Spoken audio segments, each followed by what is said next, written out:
왼쪽으로. 제 왼쪽 목사님 쪽.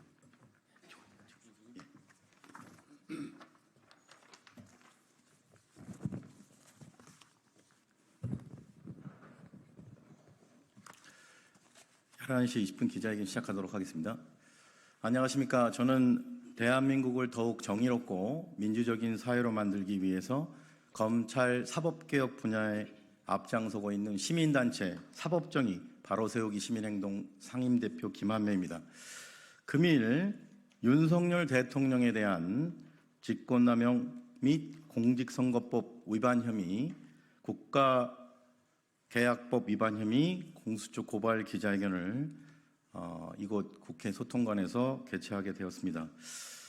사실 진작에 진행을 해야 된 중대 사안이고 저희는 탄핵 사안으로 보고 있습니다. 그런데 여러 가지 사유로 저희 시민단체 입장에서 고발이 조금 늦어졌습니다. 하지만 공직선거법 공소시효가 여전히 남아있고 충분히 수사할 수 있는 기간이 있기 때문에 공수처에서 이제라도 수사에 착수해 주기를 바라는 국민적 염원을 담아서 금일 기자회견을 시작하게 되었습니다.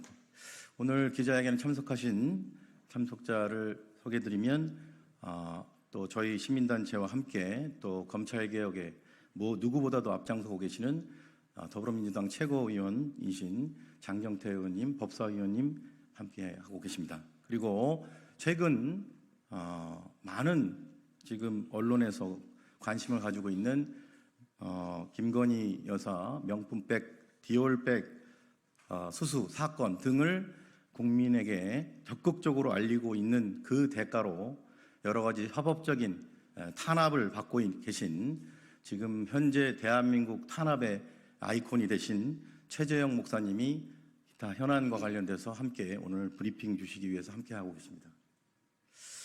자, 기자회견 순서는 먼저 저희 시민단체 고발장 내용을 담고 있는 기자회견문을 낭독한 후에 최재형 목사님께서 현안 관련된 발언을 해주시고 그리고 그렇게 마치도록 하겠습니다. 자, 그러면 먼저 윤석열 대통령에 대한 직권남용, 권리행사 방해 및 공직선거법 위반, 국가개혁법 위반 혐의 공수처 고발 기자회견문을 낭독하도록 하겠습니다. 대통령이 총선 직전에 선심성 정책을 구체적 재원 마련 방안이나 타당성 검증도 없이 함부로 남발하면서 선거에 개입하는 것은 직권남용이자 탄핵 사유이다. 만약에 전 정부 대통령이 이랬다면 벌써 탄핵됐다. 공수처는 대통령의 노골적 총선 개입 즉각 수사하라. 윤석열 대통령은 2024년 4월 10일 실시된 제22대 국회의원 총선거를 앞두고 2024년 1월 4일부터 2024년 3월 26일까지 총 24번에 걸쳐 민생토론회를 주재했습니다. 윤석열 대통령이 주재한 민생토론회는 불과 80여일간 무려 24번이나 개최됐으며 이는 총선을 코앞에 앞두고 평균 3, 4일에 한 번씩 전국 주요 도시를 순회하면서 열린 것입니다.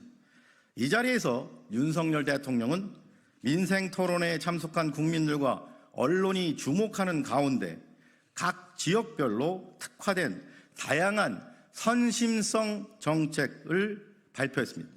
이에 대해 관권 선거다, 대통령의 노골적인 총선 개입이라는 비판이 빗발쳤습니다.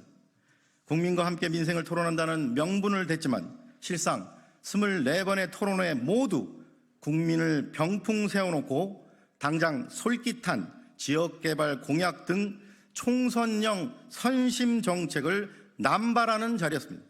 가는 곳마다 재개발, 재건축 규제 완화, GTX 본격화와 철도, 도로 지하화 추진, 그린벨트 대폭 해제, 남북권 광역 관광 개발, 통합 신공항 개항 등 지역 효심을 겨냥한 개발 투자 유치 계획 발표를 쏟아냈습니다.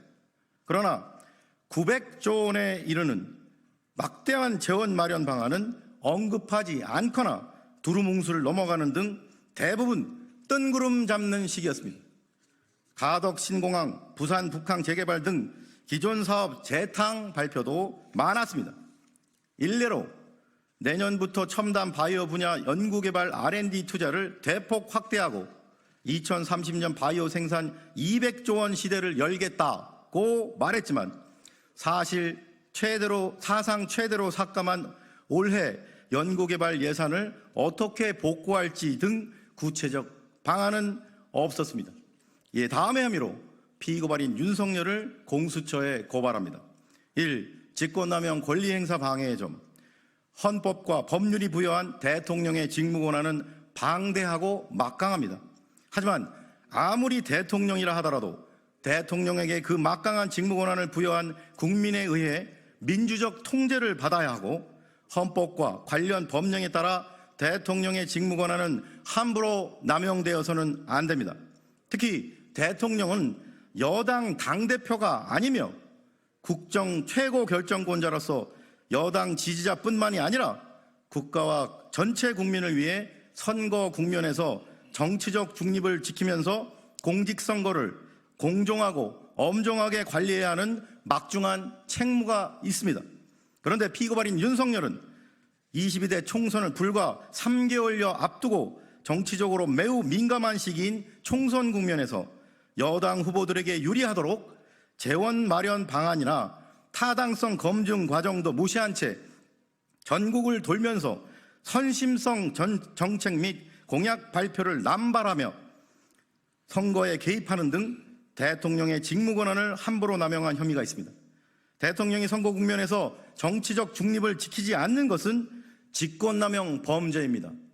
결국 피고발인 윤석열은 22대 총선에서 여당 후보들이 당선되게 할 목적으로 민생토론회라는 행사를 강행하여 부하 공무원들로 하여금 총선 국면에서 정치적 중립성을 훼손하고 총선에 개입하는 의무 없는 일을 하게 만들었으므로 직권남용 권리행사 방해의 죄책을 져야 마땅합니다. 2. 공직선거법 위반의 점. 공직선거법 제9조 및 제85조는 공무원, 기타 정치적 중립을 지켜야 하는 자는 선거에 대한 부당한 영향력의 행사, 기타 선거 결과에 영향을 미치는 행위를 하여서는 아니 된다고 하여 공무원의 정치적 중립을 지키지 않고 선거에 부당한 영향력을 행사하는 일체 행위를 엄격하게 금지하고 있습니다. 그럼에도 불구하고 피고발인 윤석열은 22대 총선을 불과 3개월여 남긴 정치적으로 매우 민감한 시기에 갑자기 민생토론회라는 정치적 행사를 강행했습니다. 특히 민생토론회 대부분이 여당 약세 지역이나 승부처로 삼는 지역에서 열렸다는 점에서 대통령에 의한 노골적인 선거 개입으로 볼 수밖에 없습니다. 예컨대 2024년 3월 25일 민생토론회가 열린 용인은 이원모 전 대통령실 인사비서관이 출마한 곳으로 특례시 지원특별법 제정 등 지역 맞춤형 공약이 발표됐습니다. 또한 2024년 3월 26일 하루 만에 찾은 청주는 서승우 전 대통령실 자치행정비서관, 김진모 전 서울 남부지검장, 김수민 전 의원 등 친윤계가 공천된 곳이었습니다. 결국 피고발인 윤석열은 대통령으로서 그 누구보다 선거 국면에서 정치적 중립을 지키며 전체 공무원에게 모범을 보여야 함에도 불구하고 공직선거법상 공무원의 정치적 중립 의무를 헌신짝처럼 버리고 마치 자신이 여당 대표인 것처럼 여당 후보들을 당선시킬 목적으로 선거 결과에 부당한 영향력을 미치는 등 고의적으로 선거에 개입하였으므로 공직선거법 위반의 죄책을 져야 마땅합니다. 3. 국가계약법 위반의 점. 현행 국가계약 법령에 따르면 천재지변이나 감염병 예방 및 확산 방지 등 제한적 사유에만 수의계약이 가능하다고 규정하고 있습니다. 그럼에도 불구하고 피고발인 윤석열이 강행한 이 사건 민생토론회 관련 14건의 조달 계약 중 무려 13건이 수의계약이었습니다.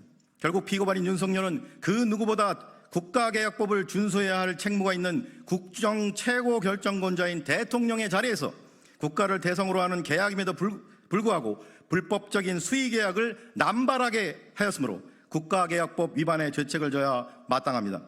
이에 위처럼 피고발인을 윤석열을 고발하오니 법 앞에 평등이라는 헌법 규정이 국민의 한 사람인 현직 대통령에게는 달리 적용되어 형사 사법 시스템에 대한 국민의 신뢰를 더욱 붕괴시키는 일이 없도록 피고발인 윤석열의 혐의에 대해 철저히 수사하고 엄중히 처벌하여 주기를 사법정의를 바라는 수많은 국민을 대신하여 강력히 촉구하는 바입니다. 2024년 7월 9일 사법정의 바로세우기 시민행동. 이상으로 윤석열 대통령에 대한 직권남용 및 공직선거법 위반, 국가계약법 위반 혐의 공수처 고발 기자회견문 낭독을 마치고 이어서 지금 현재 이 사건 또는 그 기타 현안에 대해서 최재형 목사님께서 발언해 주시고 기자회견을 마치도록 하겠습니다.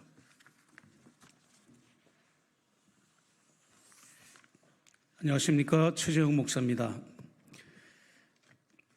고발 내용은 앞전에 김한매 대표의 발표를 가늠하고 저는 저와 관련되어 이 사건과 연계된 부분을 말씀드리겠습니다.